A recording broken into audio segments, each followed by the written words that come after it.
Are you a teacher or just working at a preschool right now? Yeah. Yeah, no, I'm a teacher. I'm a preschool teacher for Oh, okay. now.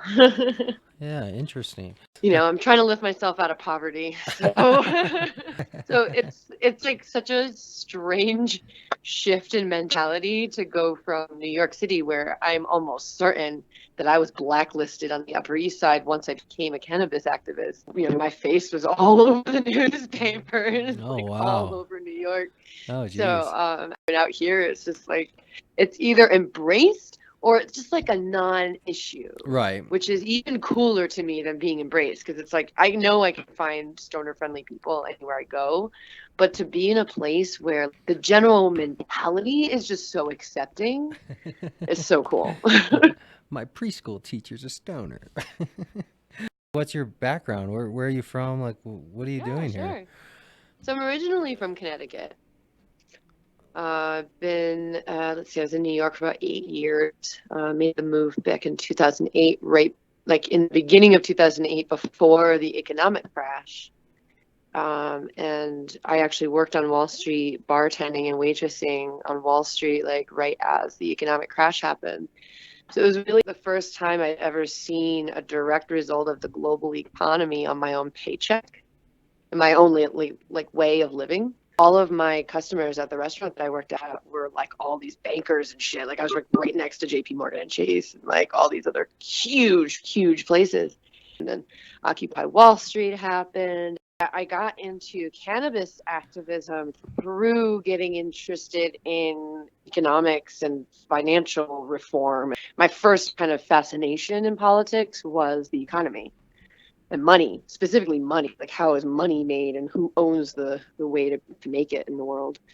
And then I had heard there was this bill to support in New York to get cannabis legal. Like I use it medicinally.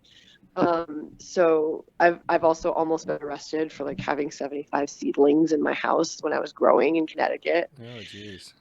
So like I have a very personal vested interest in legalization. And I started learning about the drug war, and the more and more I got entrenched in activism, the more and more I started seeing every single thing is intertwined, right? So it's just like it's like at this point I feel like I'm just responding to my environment, which is sort of like the root of activism to me. Is like I'm being affected by the global economy. I'm being affected by the drug war. I know people who are being affected by these forces. Like everyone we know, right, is somehow affected. So it's like just become this really kind of like a calling, Yeah. you know.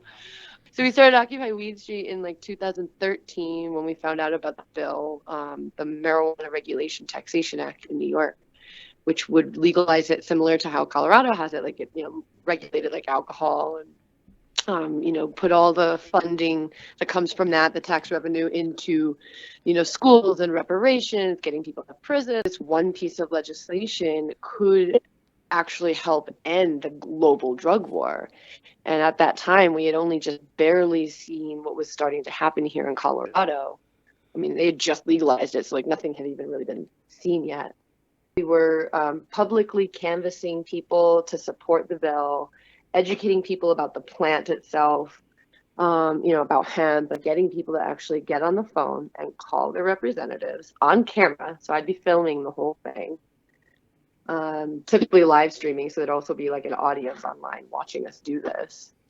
And that eventually the canvassing turned into public events in Washington Square Park.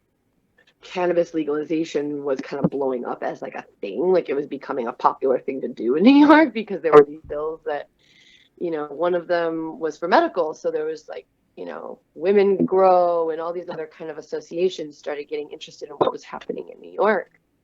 Part of what Women of Weed Street is about is not just showing the differences between the business and the activism side of things, but actually bridging the gaps and showing how socially responsible cannabis industry businesses can support the activists, because that was not happening at all in New York. Yeah.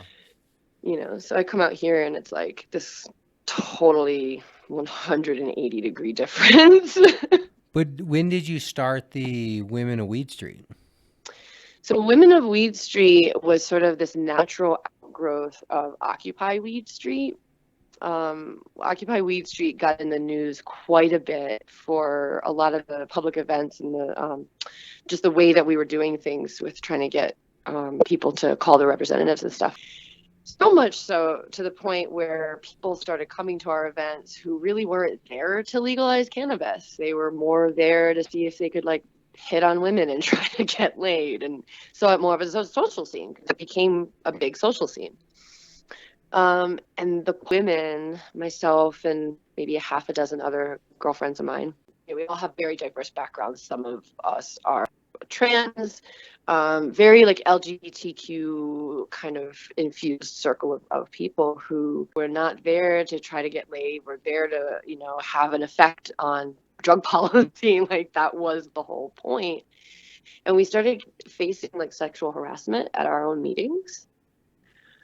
So basically all the women just kind of banded together and started calling ourselves the Women of Weed Street, and we'd take little Women of Weed Street walks, and like talk about the things that were like pissing us off with these dudes like approaching us and stuff. And side note, at the time, my partner and I, who started this Occupy Weed Street, we were also working as pickup artists. Pickup artist. What does that mean? Yeah. So like in the sort of dating industry, kind of like wingmen, but like life coaches that really teach men how to like appropriately pick up women. Like the movie It's a with Will lot of Smith? Like that movie with like yeah, Hitch? Hitch? You were like you were a Hitch, Hitch-S? basically. That's funny. Really? Without all the Hollywood bullshit. The reason why I don't immediately tell people to compare it to something like Hitch when they're scratching their heads and they don't know what the fuck I'm talking about when I say pickup is because of this Hollywood, sort of effect and the real world effect, because truthfully, there are people like Julian Blanc out there. I don't know if you've ever heard of him. No. But I mean, there are some really sadistic assholes out there who they use the skills that are given to you in quote unquote the game, and they do try to manipulate people and they try to play games, and that's not at all what it's about. Is that a self-declared role, or did you have to get trained for that? How did you get? That's a whole nother story. There's a bunch of dating clubs in New York. I went to one with my ex he actually like learned all this stuff as a client and then used it all on me. Got me into a relationship. And then I'm bisexual and polyamorous. We would go out and try to pick up girls together. Oh, okay. Understood. So I would go to this club with him where there'd be seminars, hours and hours sitting in a classroom filled with other men. I'm the only woman, right? And then later, after the seminar, they go out and practice what they learned in a practical scenario, like at a bar. So I would attend these things just out of curiosity as a woman, being like, what the fuck are they teaching men out there? And then I actually found that this one particular club, it was called Gotham Dating Club, they were actually teaching some pretty freaking amazing ethical things that were like just really good social skills, basic body language 101, conversation skills. And the clientele base was like really diverse. Like you had a lot of foreign guys who'd come to America and they have a thick accent, or they're divorced, or someone with a disability, all these different guys, or just a young guy who's fresh out of college and is really nerdy and awkward and doesn't know how to talk to girls. And so I was just like, wow, like they're actually teaching some pretty cool stuff here. So I kind of got taken under the wing and like was their kind of like unofficial first female that went through. Like I didn't get any sort of certification or anything, but I attended like 4-day long boot camps, and then like I'd actually go out as a wing woman for the guys. So Women of Weed Street, we also created this thing called Sex Ed for Stoners. It was all kind of the same, we were trying to come up with a solution to a real world problem that we were facing. And so, we started applying the skills that we had built up as a pickup coach in the political sphere, and teaching, stoners the basics of like how to not put your hand in front of your mouth when you're trying to talk to somebody, or like, pay attention to their body language, all sorts of things. and actually teaching them how to approach like strangers in the street so that they wouldn't come to our meetings and try to hook up. Uh-huh. To me, it's just good social skills, but like, having, not even teaching it myself, but just having conversations about it, Yeah.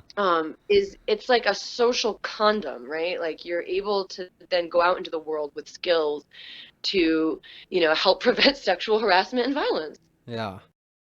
Wow. This is So that was fascinating. the impetus between like Women of Weed Street, Sex Ed for Stoners. This got picked up in Playboy. This got picked up in BuzzFeed. This got picked up in Elite Daily, like all freaking over the place. And we were just like a bunch of, political activists trying to solve a problem that we were facing every week in our own personal lives. And then it really resonated with, the media, especially, and with just like the general public. That's a fascinating story.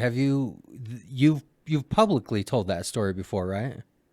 Not as my single self in Colorado, just sort of recapping the last 4 years of my life. No, I haven't. Are you trying to not are you trying to keep it not No, public no, not or at all. I'm not trying to keep it under wraps. It's more just been about timing. Occupy Weed Street is now over, and I needed to get out of New York and start a new life. And Boulder was suggested to me by people that said it was the most healing place. And like, I have friends that basically just they flew me out here and put me up for a month in their basement so I could start over. Wow. And at that time, I sort of wasn't sure, like, is Women of Weed Street over? Like, I had actually just done this fantastic interview with Freedom Leaf magazine. I was in like this top 20 list with people like Jane West and, Charlotte Green. Super, super honored to be part of it. And then like a month later, I moved out here. I was like, wow, what am I going to do? Like, where's my activism going? Like I've gone almost homeless and broke, couldn't feed myself without like donations coming in through a GoFundMe account just to like do this work. What am I going to do now? And that's when I really just got through like a couple of months of healing from the breakup and the move and just trying to adjust to the transition. And I started talking to people about the idea of reviving Women of Weed Street, having it be like a blog with interviews and really like trying to tell more women's stories. And it just really resonated with people. So it's like, oh, maybe it's not really over. It's just changing, right? Wow. You're a Yeah. fascinating person. That's very interesting backstory you have. And I think you have a lot to offer. What are you currently doing now with like the whole thing? Is it like what's the distribution? Are you just doing like a Instagram type feed or what? A couple of the other women within the sort of startup scene, the cannabis startup scene, we've all really grown like so tight. It's like a freaking family. It's amazing. And we've been throwing around this idea, and I think we're getting pretty serious about doing like the View for cannabis, basically. Right. So like female panel, we'll call it the Crew, telling stories of women who are somehow affected by the drug war. Your everyday average mom that tokes and would rather invite, the women at the PTA over for a joint instead of a bottle of wine, but there's too much stigma for her to actually do that. Or the business owner that can't actually, not the cannabis industry business owner, but just the regular average business owner that can't actually safely talk about or be open about their usage because of the stigmas. Raising the voices of people who are fighting for legalization and fighting for socially responsible businesses and stuff. So Yeah. That is the secret sauce is what defines your show uniquely different is what's going to make it different. This is your spot where you can hang out with your cannabis crew here in Denver, Colorado, and catch up with all things sex, drugs, and revolution. Join us to find out how you can get involved and stay active in the cannabis community. Thanks for joining us today at Women of Weed Street. Again, don't forget to follow us and like us at Facebook, Twitter, and Instagram at Women of Weed Street. And remember, stay active, stay happy, stay high.